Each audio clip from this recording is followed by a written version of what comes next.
মেরেছে তো, ওনার বাবাকে মেরেছে, মাকে তো গুরুতর জখম করেছে। অতএব পুলিশের বিরুদ্ধে এফআইআর হওয়া উচিত। পুলিশ এফআইআর যদি না করে কোর্টে গিয়ে এফআইআর করা উচিত পুলিশের বিরুদ্ধে।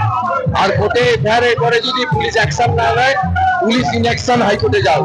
নবান্ন অভিযানে গিয়ে আহত হয়েছেন অভয়ার মা। এবার সেই মর্মে অভিযোগ জানাতে গিয়ে হেনস্থার মুখে পড়তে হয়েছে অভয়ার বাবাকে। এই মর্মে সিপিকে ইমেলে নালিশ জানালেন অভয়ার বাবা।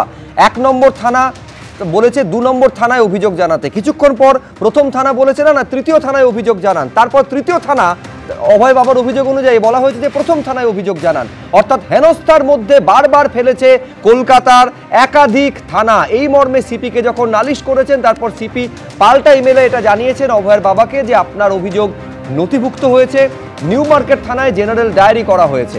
আমি এইখানে পরপর আপনাদের সামনে রাখবো যে অভয়ের বাবা ঠিক কিভাবে তাকে হেনস্থার মুখে পড়তে হয়েছে, তিনি ঠিক কি অভিযোগ করেছেন এবং এই অভিযোগের প্রেক্ষিতে পুলিশেরই বা কি বক্তব্য, পরপর দেখুন।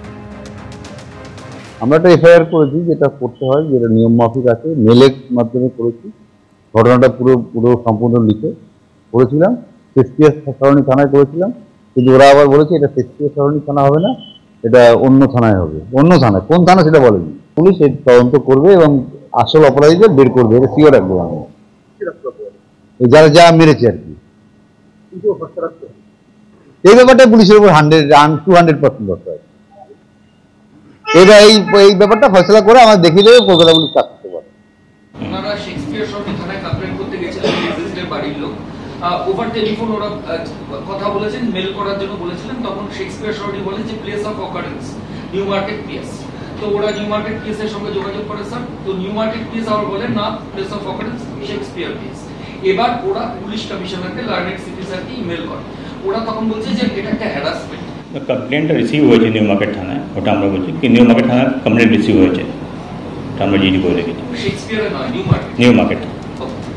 অভয়ের মা, আমরা দেখিয়েছি যে 9ই আগস্ট একেবারে অভয়ের মার কপালে আঘাত বড় হয়ে ফুলে গেছিল। প্রশ্নটা হচ্ছে যে অভয়ের মা আহত হলেন কিভাবে। ধোঁয়াশায় এখনো পর্যন্ত লালবাজার। এই যে ছবি দেখতে পাচ্ছেন, এটা পুলিশের তরফে এই ভিডিও দেখানো হয়েছে। পুলিশের তরফে এই ভিডিও দেখানো হয়েছে এবং যখন প্রশ্ন করা হয় যে অভয়ার মা পুলিশের মারে আহত হয়েছেন, এমনটা তার পরিবারের তরফে অভিযোগ করা হচ্ছে। পুলিশের বক্তব্য, কোনো ফুটেজে অভয়ের মাকে মাটিতে ফেলে মারার ছবি ধরা পড়েনি। অর্থাৎ এমন কোনো ফুটেজ পুলিশের কাছে নেই। কোনো ফুটেজে দেখা যায়নি যে পুলিশ অভয়ের মাকে মারছে। এখনো তারা পুলিশ ফুটেজ খুঁজে দেখছে বলে তারা দাবি করছে। অভয়ের মায়ের ওপরে লাঠিচার্জের অভিযোগে এমনটা দাবি করছে কলকাতা পুলিশ। এখনো পর্যন্ত ফুটেজ দেখেছে পুলিশ। মারধরের কোনো ফুটেজ থাকলে পুলিশের সঙ্গে তা শেয়ার করার আবেদন জানানো হয়েছে। আমি শুরুতে দেখাতে চাইবো, এই যে সাংবাদিক বৈঠক করা হলো, এই সাংবাদিক বৈঠকে যখন প্রশ্ন করা হলো যে অভয়ের মাকে, যেটা তার অভিযোগ যে মাটিতে ফেলে পিটিয়েছে পুলিশ, এই প্রশ্নের উত্তরে পুলিশের তরফে কি দাবি করা হলো সাংবাদিক বৈঠক করে দেখুন। উনি আহত হয়েছেন, তা খুব দুঃখিত হওয়ার আছে। আমরা কোনোদিন চাইনি এটা হোক, ভেরি আনফর্চুনেট। কিন্তু যেটা আছে কি পুলিশ জমিতে ফেলে মেরেছে, সেটা তো আমরা খতিয়ে দেখেছি। অনেকটাই আমাদের কাছে ভিডিও ফুটেজ আছে, আমাদের ট্রাফিক ক্যামেরা আছে, সবটা আমরা অনেকটাই আমরা খতিয়ে দেখেছি, ভেরিফাই করে দেখেছি। ওটাও এরকম দেখা যাচ্ছে না কি যেখানে ওনাকে দেখা যায় কি পুলিশ জমিতে ফেলে মারধর করছে। এখন পর্যন্ত আমরা কিছু পাইনি সেরকম।